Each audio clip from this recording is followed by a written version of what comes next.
10 साल एसआईपी में रिटर्न ही नहीं आया तो क्या होगा, या फिर जब मुझे एग्जिट लेना हो उसी साल मार्केट गिर गया तो क्या होगा। जहाँ ना पहुँचे रवि वहाँ पहुँचे कवि, और इसमें और एक लाइन में ऐड करना चाहूँगा, जहाँ ना पहुँचे कवि वहाँ पहुँचे अनुभवी।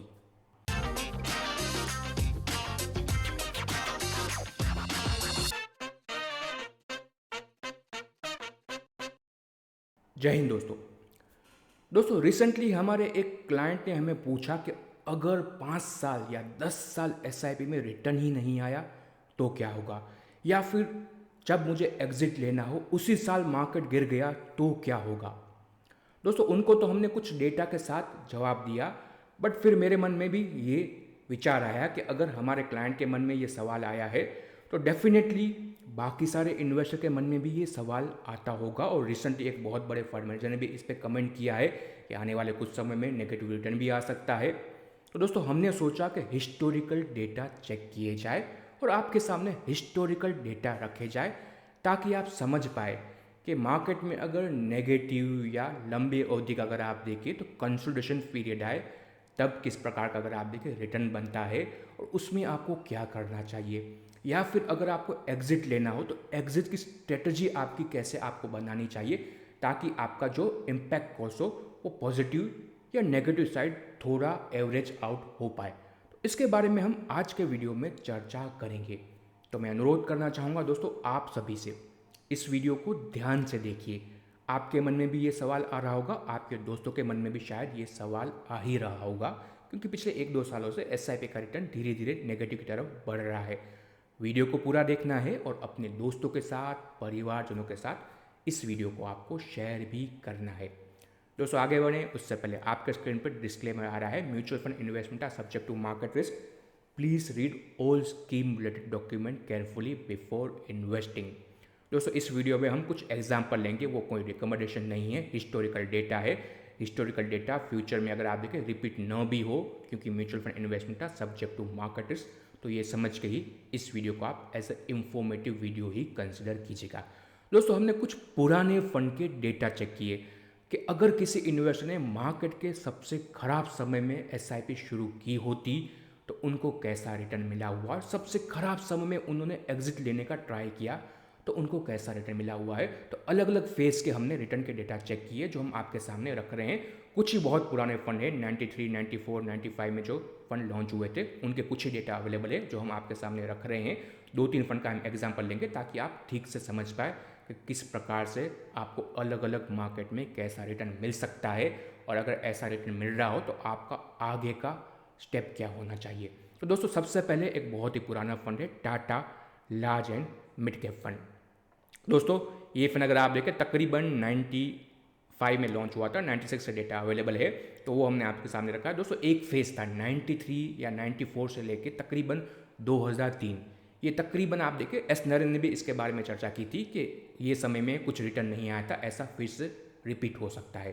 तो जैसे कि आप अपने स्क्रीन पे देख रहे हैं, किसी इन्वेस्टर ने Tata large and mid cap fund में एसआईपी की होती है, सपोज 15 साल की एसआईपी की है, 10 साल तकरीबन अगर आपके 6.5 साल का ये 81 मंथ का डेटा है करंटली आप देखें, तो हमने ऐसा कोशिश किया है कि जब मार्केट रिवर्स ले रहा हो उससे पहले कैसा रिटर्न मिल रहा हो वो हमने चेक किया।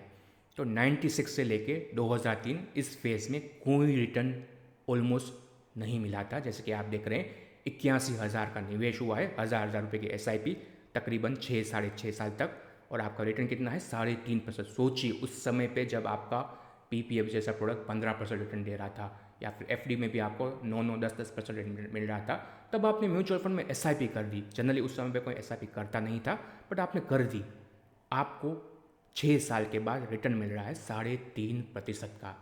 आपके मन में उस समय पे डेफिनेटली डाउट आया होगा ही होगा, बड़े बड़े इन्वेस्टर के मन में भी उस समय पे डाउट आया।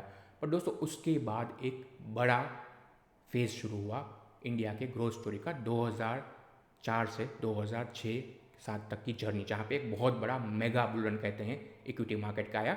यहाँ पे जो जनवरी 2003 का हमने स्पेसिफिक डेटा लिया है, क्योंकि वहाँ से मार्केट में बड़ा रिवर्सल आया था। जनवरी से 11 महीने ज़्यादा एसआईपी किसने चला दी कि उनको नेगेटिव रिटर्न मिल रहा था, बट उनको कॉन्फिडेंस था, एडवाइजर पे कॉन्फिडेंस था, उन्होंने चलने दी अपनी एसआईपी, क्योंकि 15 साल की एसआईपी की थी। उन्होंने एसआईपी 6 साल के लिए नहीं की थी, बट 6 साल में नेगेटिव रिटर्न मिल रहा है, या फिर ऑलमोस्ट अगर आप देखें सिंगल डिजिट रिटर्न मिल रहा है। जैसे कि आप देख रहे हैं यहाँ से 11 महीने के अंदर 2003 जनवरी से लेके 2003 दिसंबर हमने एक थोड़ा 11 महीने ऐड किया एसआईपी के अंदर। ड्रामेटिकली आप देख रहे हैं रिटर्न में चेंज हो गया। जैसे कि आप देख रहे हैं ग्राफ के अंदर ही एक वर्टिकल लाइन आप देख रहे हैं यहाँ पे, जो आपका 3.5+ का रिटर्न था 81 मंथ का, 93 मंथ में वो हो गया 26%। तो दोस्तों यहाँ पे यही आपको सबसे पहले तो सीख लेनी है कि मे बी आपका 6 या 7 साल का रिटर्न थोड़ा आपसे आपके एक्सपेक्टेशन से कम हो, मार्केट में कंसोलिडेशन हो सकता है, तो आपको एटलीस्ट 1 साल ज़्यादा दे देना चाहिए इक्विटी को। रिवर्स आ भी सकता है, 3.5+ का रिटर्न आपका 26% भी पहुंच सकता है। ये हिस्टोरिकल डेटा है, तो कोई रिकमेंडेशन नहीं दे रहे हैं, बट इससे आप सीख ले सकते हैं। अभी हमारे क्लाइंट ने ये भी क्वेश्चन पूछा था कि अगर 2008 जैसे सिनेरियो में ही हमें पैसे चाहिए होते, पैसे चाहिए तो पैसे चाहिए है, तो इसी फंड को हम 2008 तक लेके जाते हैं कि 2008 की जो मंदी थी उसका दिसंबर 2008 तक ये चल रहा था, वही एसआईपी चल रही है अभी भी। 1000 रुपये की हमारी एसआईपी, तकरीबन 153 इंस्टॉलमेंट हो गए। आपने 1,53,000 का निवेश किया और 2008 के मंदी के अंत तक आपका पैसा हो गया 5,57,00,000। पॉजिटिव है, 18+ का CAGR है, अच्छा माना जाएगा। आपको पैसे चाहिए आप ले सकते हैं, बट उस समय पे मंदी बहुत पीक पे थी, और अगर आपका एडवाइज़र आपको सलाह देता है कि मे भी 6 महीने रुक जाइए, तो आपको रुक जाना चाहिए था। तो यहाँ पे हम थोड़ा ऐड करते हैं 1 साल, कि किसी व्यक्ति ने यहाँ पे 2008 के मंदी में पैसे नहीं निकाले, अपना एसआईपी बनाए रखा। 15 साल की एसआईपी थी, अभी भी 15 साल कंप्लीट नहीं हुए हैं, तो चलने देते हैं। जैसे ही आप देखें 1 साल हमने ऐड किया 2009 दिसंबर, तो जैसे कि आप देख रहे हैं सीधा आपका रिटर्न 5 लाख रुपये जो थे पिछले साल, वो पहुँच गया 11 लाख रुपये, वापस 25% CAGR हम पहुँच गए। दोस्तों ये साइकिल चलती रहती है मार्केट के अंदर। कभी आपके पैसे बहुत ज़्यादा बढ़ेंगे एक आध दो साल के अंदर, जो हमने पिछले साल या फिर 2022 में देखा था स्मॉल कैप में, फिर आपके 2-3 साल खराब आएंगे, या फिर 3-4 साल भी खराब आ सकते हैं, फिर वापस एक बहुत बड़ा ईयर आएगा। तो दोस्तों ये पता नहीं होता है किसी को भी, एज अ डिस्ट्रीब्यूटर भी हमें नहीं पता है, एज अ फंड मैनेजर भी किसी को नहीं पता है, बड़े बड़े FII को भी नहीं पता है, किसी को नहीं पता है एक्चुअली आने वाले 1 साल में मार्केट किस रुख पे जाएगा। तो यहाँ पे आपको कभी कभी थोड़ा आपका इन्वेस्टमेंट पीरियड एक्सटेंड भी करना पड़ सकता है, या फिर बहुत ही बड़ा यूफोरिया हो गया मार्केट के अंदर, आपका गोल था 15 साल की एसआईपी, 14वें साल में आपका अगर आप देखें एक्स्ट्रा ऑर्डिनरी आपको रिटर्न मिल रहा है, तो वहाँ से आप एग्जिट भी ले सकते हैं। तो ये अगर आप देखें इंडिविजुअल कॉल रहता है, यहाँ पे ज़्यादा हम नहीं जाएंगे। तो दोस्तों यही एसआईपी चलती रहती है। तो अब तक का अगर आप देखें 1000 रुपये की एसआईपी, तकरीबन अगर आप देखें 30 साल हो गए, उसका रिटर्न देखें 17+ का CAGR है, 3 लाख का 72 लाख बन गया।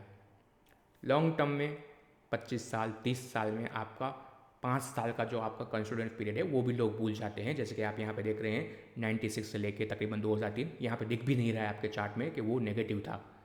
उस प्रकार से यहाँ पे काम होता है। दोस्तों दूसरा एग्जाम्पल लेते हैं ताकि आप ठीक से समझ पाए कि हर एक जगह पे यही हुआ था।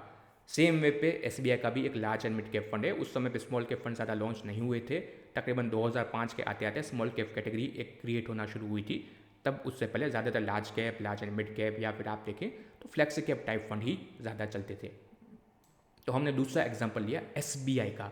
ये तकरीबन 93 का अगर आप देखें फंड है, 93 अगस्त 93 में किसी ने SIP शुरू की होती। सेम वे पे हमने 2003 का ही डेटा लिया है, 93 से 2003, ये तो तकरीबन आपका 10 साल हो गया, कोई रिटर्न नहीं। जैसे कि आप अपने सामने देख रहे हैं तकरीबन 113 इंस्टॉलमेंट, ऑलमोस्ट 10 साल आप कंसिडर कर सकते हैं। 1,13,000 रुपये हमारे इन्वेस्टर ने निवेश किए, उसकी वैल्यू 87,000 रुपये है, -5% रिटर्न 10 साल के अंदर।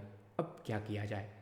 डेफिनेटली इन्वेस्टर पैनिक करेंगे, बट एडवाइज़र सही है, उनको अगर आप देखें कॉन्फिडेंस है अपने एडवाइज़र पे और वो बने रहते हैं अपने SIP के साथ। तो वही अगर आप देखें जो जनवरी 2003 का यहाँ पे डेटा है, उसको हम 11 महीने एक्सटेंड करते हैं आपका दिसंबर 2003 तक, तो आपका जो -5% रिटर्न था वो 15% अल्फा ऐड कर दिया।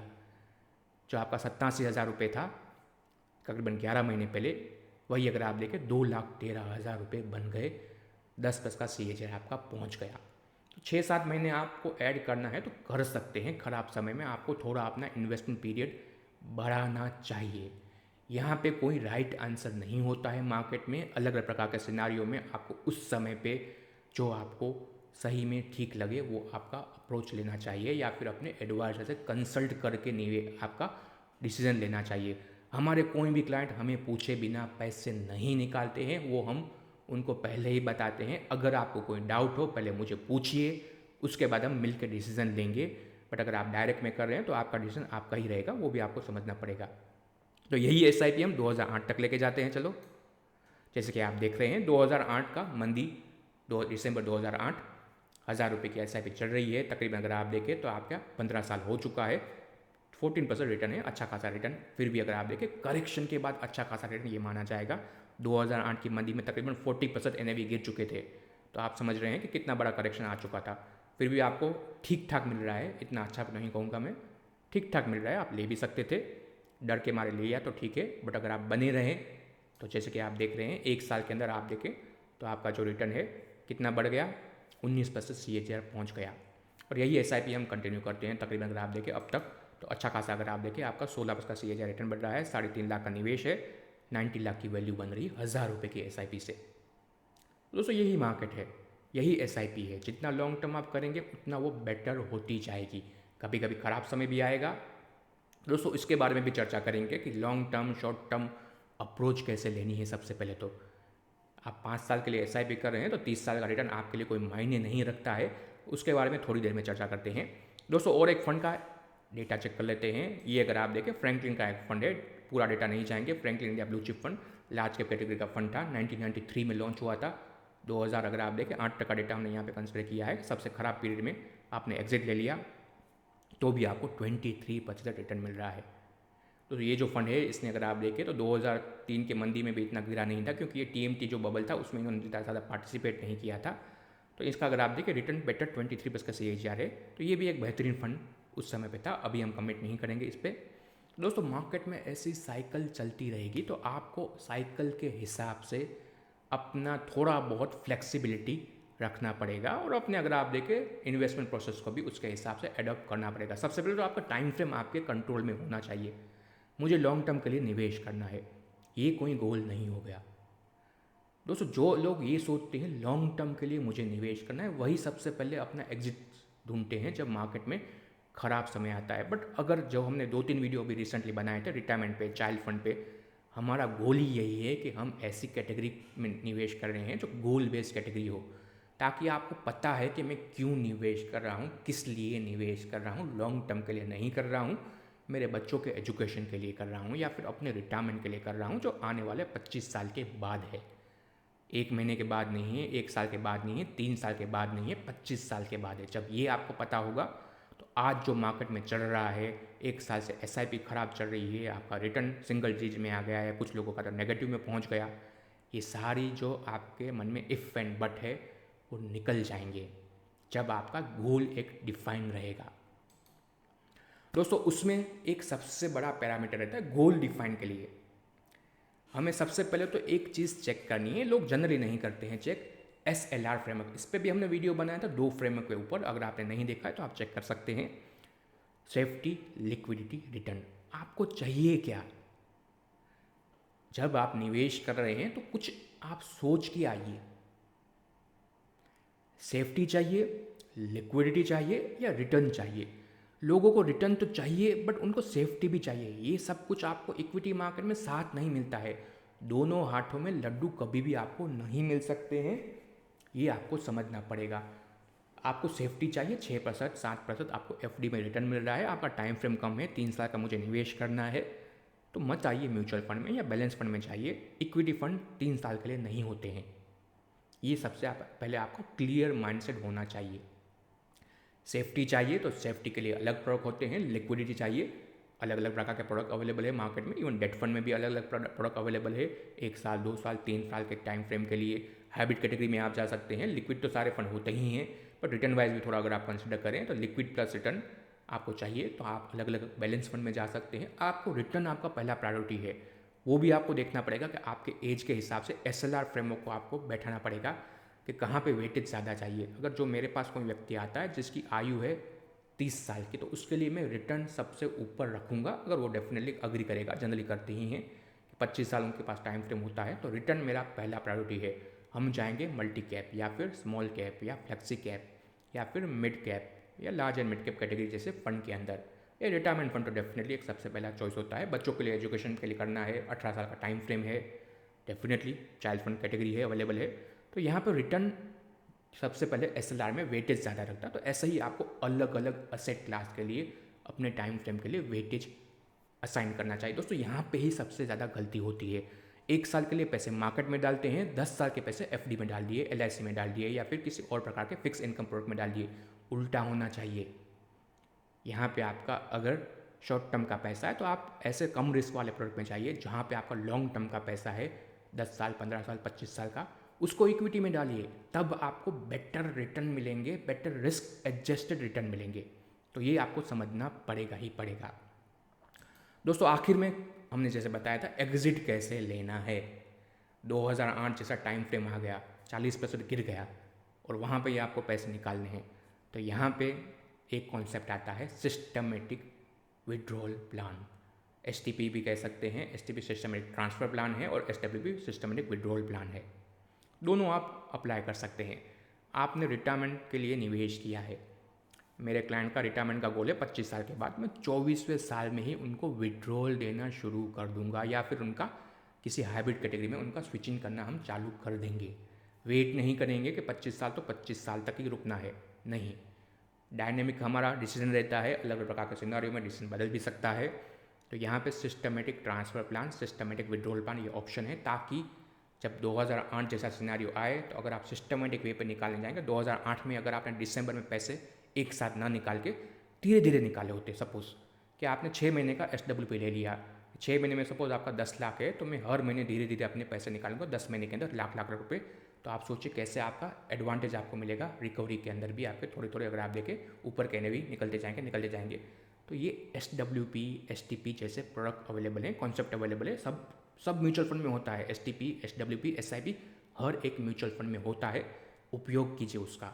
ये एग्जिट के लिए ये आपको करना है। दोस्तों आखिर में एक वाक्य है, एक मुहावरा है, वही में अगर आप देखें आपको कहना चाहूँगा, जहाँ ना पहुँचे रवि वहाँ पहुँचे कवि। और इसमें और एक लाइन में ऐड करना चाहूँगा, जहाँ ना पहुँचे कवि वहाँ पहुँचे अनुभवी।